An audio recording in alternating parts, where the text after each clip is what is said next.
Today's gospel is the narrative of the 10 lepers whom Jesus heals, and only one, a Samaritan, comes back glorifying God and thanking the Lord for this wondrous miracle in his life.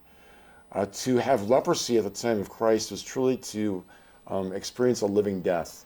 Those who had leprosy at the time of Christ not only experienced the physical infirmity, as horrible as that was, they were cut off from the community. So they had to ring a bell in front of them. They had to shout unclean. They were rejected by the community out of fear of contagion. And so there was a psychological and emotional suffering that was profound and deep for lepers at the time of Christ. The Lord heals them of all that, restores them to the community, gives them back their health. But only one of them comes back to say thank you. The narrative reminds us of the power and the necessity of gratitude.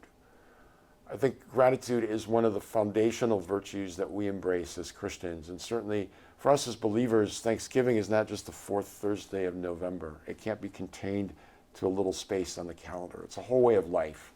It's a Eucharistic way of life. The word Eucharist means thanksgiving. So we most profoundly give thanks when we gather at Mass to give praise and thanks to God for the gift of Jesus, for his life, death, and resurrection, which saves us and forgives us. But throughout our days, we're called to be grateful for the enormous amount of gifts that the Lord has poured into our lives. And from a grateful heart springs a generosity, because we realize that all these things, all these gifts that we have received are not simply for our private enjoyment, but are to be used to help others and to build up the kingdom of God. So one who is grateful is free of resentment, self-pity, jealousy, all those toxic things that can really pull us down and pull us away from God.